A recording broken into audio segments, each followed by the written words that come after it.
சக்காத்துடைய சட்டத்தை நிலம், வீடு, வண்டி மூணுக்கு வந்து டிஃப்ரெண்ட் கிரைட்டீரியாவில் வருங்க. இடம் அப்படின்னா வேல்யூ கூட்டிகிட்டே போகும், இது வண்டினா வேல்யூ குறைஞ்சிட்டே போகும். அதுக்கு ஒரு சமயம் ஒரே ஒரு தடவை மட்டும் சக்காத்து கொடுத்தா போதுமா, வருஷம் சக்காத்து கொடுக்கும்? அதாவது என்ன கேட்குறாங்கன்னா, ஜக்காத்துங்கிறது நிலம் இருக்கிறது, அதே போன்று வாகனம் இருக்கிறது, அல்லது வீடு இருக்கிறது, இப்படிப்பட்ட சொத்துக்கள்லாம் இருக்கும்போது அதற்கு ஒரு முறை கொடுத்தால் போதுமா அப்படின்னு அவங்களுடைய அடிப்படையான கேள்வி. இந்த ஜக்காத்தை பொறுத்தவரையிலையும், அதாவது நம்மிடத்தில் என்னென்ன சொத்துக்கள் இருக்கிறதோ அந்த சொத்துக்கு ஒரு தடவை கொடுத்தா போதுமானது. அதற்கு மேல் வருமானம் வருகிறது என்றால் வருமானத்திற்கும் நம்ம ஜக்காத்து கொடுத்துக்கிட்டே இருக்கணும். அதாவது இதை எப்படி புரிகிறது அப்படின்னு சொன்னால், இப்போ நான் ஒரு இடத்த காசு கொடுத்து வாங்குகிறேன், ஒரு 20 லட்சம் ரூபாய்க்கு ஒரு லேண்டை வாங்குகிறேன். இந்த 20 லட்சம் ரூபாய்க்கு லேண்டை வாங்கிட்டோம்னா அந்த லேண்டுக்கு வந்து நான் ஜக்காத்து கொடுக்க தான் வேணும், அந்த இடத்துக்கு நான் ஜக்காத்து கொடுக்கணும். சில பேர் என்ன சொல்கிறாங்கன்னா, கொடு, அந்த இடம் ஒன்றை இன்றைக்கி இருக்குதுல்ல, இன்றைக்கி ஜக்காத்து கொடுத்துட்டேன், அதுக்கு அடுத்த வருஷம் அப்பமும் கொடு, அதுக்கு அடுத்த வருஷம் அப்பமும் கொடு, ஒவ்வொரு வருஷத்துக்கும் ஓண்ட அந்த லேண்டு இருக்கும் காலம் எல்லாம் அல்லது அந்த வீடு இருக்கும் காலமெல்லாம் வருஷம் திரும்ப திரும்ப அந்த லேண்டுக்கு அந்த இடத்துக்கு நீ கொடுத்துக்கிட்டே இரு அப்படிங்கிறாங்க. இதற்கு ஆதாரபூர்வமான ஒரு ஹதீஸ் கூட கிடையாது. ஒரு ஆள்கிட்ட ஒரு சொத்து இருக்குது என்றால் அதுக்கு ஜக்காத்து கொடுக்கணும், கரெக்டு. வருஷம் திரும்ப திரும்ப கொடுக்கணுமா, ஒரு ஹதீஸ் கூட கிடையாது. நாங்கள் விவாதம் கூட பண்ணி பார்த்தாச்சு, விவாதம் பண்ணும் கூட கொடுக்கணும் சொல்லக்கூடிய ஆட்கள் இதற்கு கூட ஒரு ஆயத்தை கூட அல்ல ஒரு ஹதீஸை கூட காட்டலை. ஒரு ஆள்கிட்ட ரசூலுல்லாஹி காலத்தில் சொத்து இருந்துச்சா இல்லையா? ரசூலுல்லாஹி காலத்தில் சில பேருக்கு சொத்து இல்லாமல் இருக்கலாம், சில பேருக்கு சொத்து இருந்துச்சுல. எத்தனையோ பணக்கார சஹாபாக்கள் இருந்தாங்கல்ல. அபூபக்கர் இருந்தாங்க பணக்கார சஹாபு, அப்துல் ரஹ்மான் இப்னு அவுஃப் அவங்க பணக்காரராக இருந்தாங்க, எத்தனை பேர் இருந்தாங்கல்ல. அப்போ இப்படியெல்லாம் சொத்தை வைத்து கொண்டு இருந்த நபி தோழர்கள் நபியுடைய காலகட்டத்தில் எனக்கு ஒரு வீடு இருந்துச்சுப்பா, இந்த வருஷமும் ஜக்காத்து, அடுத்த வருஷமும் ஜக்காத்து கொடுத்தேன், அதுக்கு அடுத்த வருஷம் ஜக்காத்து கொடுத்தேன். ரசூலா வந்து ஒவ்வொரு வருஷமும் என்கிட்ட ஜக்காத்து வசூல் பண்ணாங்க. குறிப்பிட்ட அந்த ஒரு வீட்டுக்கு குறிப்பிட்ட அந்த சொத்துக்கு வருடம் ஜக்காத்து வசூல் பண்ணாங்க அப்படின்னு எங்கேயாவது இருக்குதானா? ஒரு இடத்துல கூட இல்லை. விவாதம் வரையும் பண்ணி பார்த்தாச்சு, யாரும் ஆதாரம் காட்டலை. அப்போ அதனால் ஒரு பொருளுக்கு ஒரு தடவை சில பேர் இது நம்ம இப்படி சொல்கிறத வந்து தப்பாகவும் பிரச்சாரம் பண்ணுறாங்க. வாழ்க்கையில் ஒருக்க கொடுத்தா போதும், அது நம்ம அப்படி சொல்லவே இல்லை. வாழ்க்கையில் ஒரு தடவை ஜக்காத்து அப்படின்னு நாம் எங்கேயும் எந்த இடத்துலையும் இந்த வாதத்தை வைக்கவே இல்லை.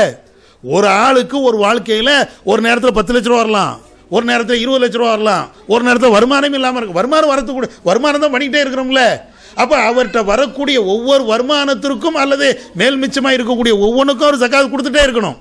ஆனால் கொடுத்த பொருளுக்கு திரும்ப கொடுக்கணுமானா அது தேவையில்லை. ஒரு வீட்டுக்கு ஜக்காத்து கொடுத்தாச்சு, திரும்ப கொடுக்கணுமா? தேவையில்லை.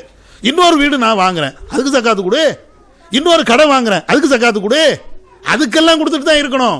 கொடுத்ததற்கு திரும்ப கொடுக்கணுமா அப்படின்னா அல்லாஹோ ரசூலை எங்கேயுமே காட்டவில்லை என்பதுதான் யதார்த்தமான உண்மை. இவங்க எல்லாருமே வாய் சவுடால் அடிக்கிறாங்களே தவிர இப்படி ஒரு ஹதீஸை ஒரு ஆயத்தை யாரும் கொண்டு வர முடியல, ஒரு இடத்துலையும் அது இல்லை. இன்னும் சொல்ல போனால் சில பேர் என்ன சொல்கிறாங்கன்னா, இந்த சட்டத்தை நீங்கள் மட்டும் தானே சொல்கிறீங்க, வேற யாராவது உலகத்தை சொன்னாங்களா? சவுதியில் போய் பார்த்தா இதுதான் சட்டங்கிறாங்க.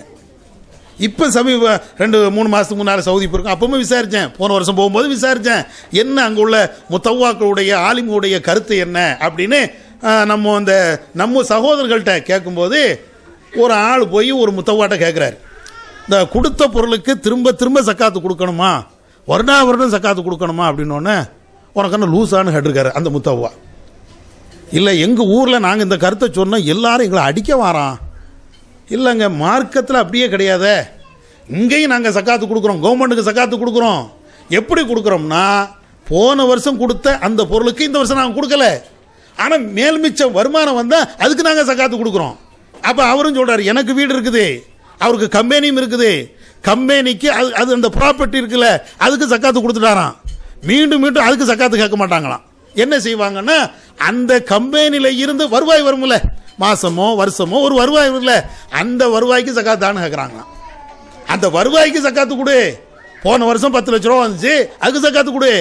இந்த வருஷம் அதுக்கு பின்னால் ஒரு 20 லட்ச ரூபா வந்துச்சு, அல்ல 5 லட்ச ரூபா வந்துச்சா அதுக்கு ஜக்காத்து கொடு. இப்படித்தான் இருக்குதே தவிர, நீ சொல்ற எனக்கு ரொம்ப ஆச்சரியமா இருக்குதே, கொடுத்த பொருளுக்கே திரும்ப திரும்ப சக்காத்து கொடுக்கணும்னா அது எங்கப்பா இருக்குது, ஆயத்த ஹதீஸ்ல இல்லையே என்று அவர் சொன்னதாக எனக்கு இந்த தகவலை நம்முடைய சகோதரர்கள் ரொம்ப ஆச்சரியப்பட்டு அவங்களும் கேட்குறாங்க. ஏன்னா நம்ம சகோதரர்கள் தெரியுமில்ல, இங்கேயும் கேள்வி கேட்பாங்க, அங்கேயும் கேள்வி கேட்பாங்க, உடவுலாம் மாட்டாங்க, நம்ம சொன்ன உடனே கேட்கவும் மாட்டாங்க, எல்லா இடத்துலையும் விசாரிப்பாங்க. அப்படி விசாரிக்கும் போது அவங்க சொன்னது. அப்போ இதுதான் யதார்த்தம், இதுதான் கொடுக்கவும் முடியும். இந்த வருஷம் கொடுத்த பொருளுக்கே திரும்ப திரும்ப கொடுனால தான் இன்னைக்கு தமிழகத்து மட்டும் இல்லை, யாரெல்லாம் இந்த சட்டத்தை சொல்றானோ அவனே கொடுக்க மாட்டேங்கிறான். இந்த சட்டத்தை சொல்றாங்கல்ல, கோடி கணக்கில் சொத்து வச்சிருக்கிறாங்க, இப்படித்தான் கொடுக்கணும் அப்படிங்கிறான். நம்ம சொன்னோங்கிறதுக்காக வேண்டி வீம்பு கதை பேசுறாங்க. அப்படின்னா என்ன செய்யணும், வருஷம் கொடுத்த பொருளுக்கு திரும்ப திரும்ப சக்காத்து கொடு. எத்தனை பேர் கொடுக்குறாங்க? நம்ம கொடுக்குற அளவு கூட கொடுக்க மாட்டேங்கிறான். நம்மளாவது ஒரு பொருளுக்கு ஒரு தடவை சக்காத்துங்கிறோம், அதை கொடுத்துட்டோம், அடுத்த பொருள் வரும்போது அது கொடுக்குறோம், அதுக்கு கொடுக்குறோம், இப்படி நம்மளாவது கொடுத்துட்டே இருக்கிறோம். அவங்க எத்தனை தடவை கொடுக்குறாங்க? ஒன்றுமே கொடுக்கறது இல்லையே. அது ஒரு பெரிய மலையாயிரும். இப்போ 1 கோடி ரூபா என்கிட்ட இருக்குது, இந்த வருஷம் சக்காத்து கொடுத்துட்டேன், அடுத்த வருஷம் 2 கோடி ரூபா வருது. அப்போ நான் என்ன செய்யணும், ஏற்கனவே 1 கோடி, இப்போ 2 கோடி, 3 கோடி. 3 கோடிக்கு நான் இவ்வளோவா கொடுக்க மாலை தான். யதார்த்த மனுஷனுடைய இது நீங்க சிம்பிளா வச்சா சிம்பிளா கொடுத்துட்டு போயிடுவான்.